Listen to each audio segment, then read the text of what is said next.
So, if I could, since we are at the end of Genesis, I'd like the opportunity to challenge, or at least have you take another look at your position you've held with regards to Cain's reflection on the murder of Abel. I bring this up because it's actually a part of Genesis that has bothered me for a while, and it's not like because it's not as straightforward as it's presented usually, and it's very I've been wrestling with it. So, in this series, as well as in a couple of your Maps of Meaning lectures, you summarized it something to the effect of Cain coming to the conclusion that what he did leads to a punishment which is more than he believes he can face, which I believe to be born out of a natural reading of specific translation choices incorrectly made, innocently made by editors just for readability's sake. So in Genesis 4:13, Cain does not say, "My punishment is greater than I can bear." He actually says, "Gadol aloni mitzo," my sin is greater than I can bear, which is to Oh, say, yeah. it's not his past actions, which is to say it's not his past actions, it's his future consequences, it's his past actions, not his future consequences, which he regrets. For him to say awon, iniquity or sin, that is too much for him to bear, is a reflection on the reality of his corruption and not a plea of mercy to the deity to spare him. Okay, well, that seems to be a deeper interpretation, I would say. And I think it's more, that's the same line of reasoning that Dostoevsky pursued in Crime and Punishment, right? Because in Crime and Punishment, Raskolnikov gets away with murder, and then he cannot stand it. He cannot stand that he did it because he's no longer the same person. But even more, he cannot stand that he got away with it. So that's more in keeping with that interpretation. So This also is reflected in the following verse in 4:14, where he states the consequences of his actions, mainly that God's presence will be hidden from him and that he will be killed. The verse opens with the word hain, which means indeed, more or less, and denotes a sense of acceptance and not a complaint. It is the difference between saying, "Oh no, will God now hide his face from me and will I be hunted?" versus, "Of course God will hide his face from me and I will be hunted and killed," which I've been wrestling with and have taken away to possibly mean that there are sins that we can do that will just push us too far.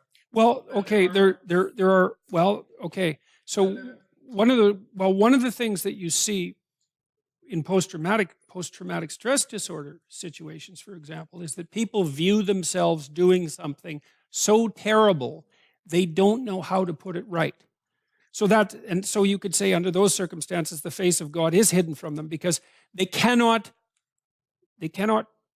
atone for it. They cannot reconcile themselves to it.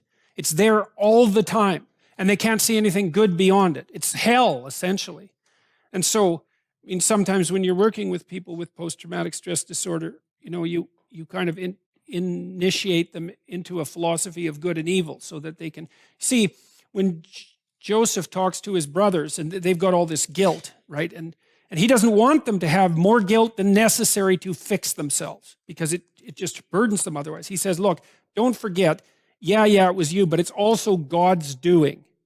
And I had a client once who had obsessive compulsive disorder, and he was a very smart guy. He also happened to work in a radioactive lab that had a lot of radioactive materials, which wasn't the best place for someone with OCD.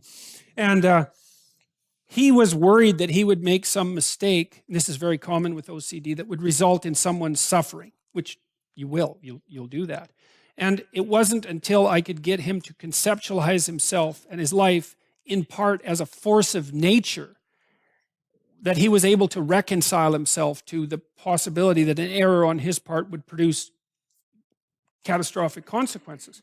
But people often find themselves in situations where they cannot reconcile themselves to what they've done. And that it makes sense to me that the interpretation that you're describing, that makes plenty of sense from a psychological perspective. There are sins that will push us like just beyond our limits that are too far. But there are also no consequences to our actions that are devoid of a truth we can accept and learn from.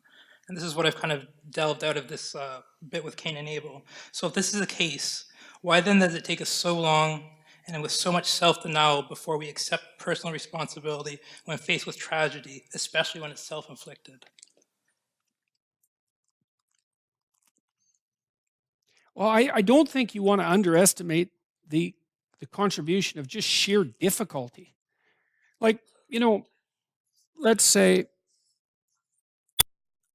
you're grieving because someone close to you died.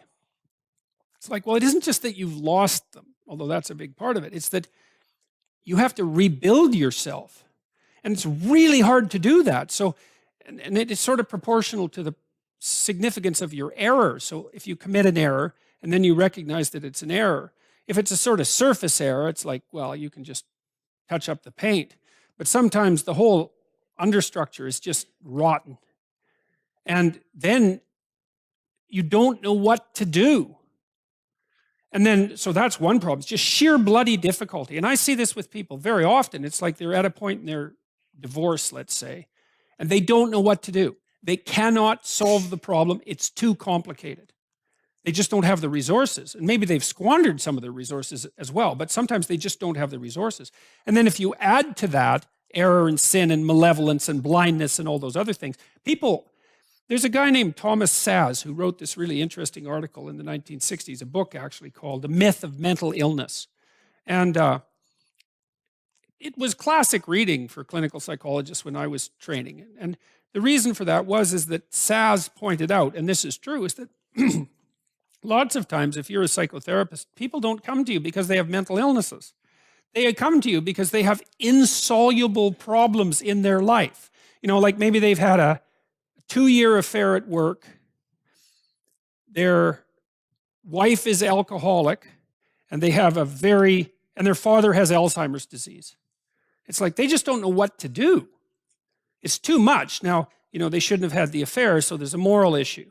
And maybe they should have intervened in the alcoholism in the family. Maybe they used their wife's alcoholism as an excuse to have the affair. You know, like these things get very tangled. It's so bloody complicated that people can't untangle it. So, and I would say that's in keeping with the interpretation that you laid forth with regards to Cain. Is it sounds like it's one of the reasons why it's so useful to read multiple translations, right? Because nuances matter.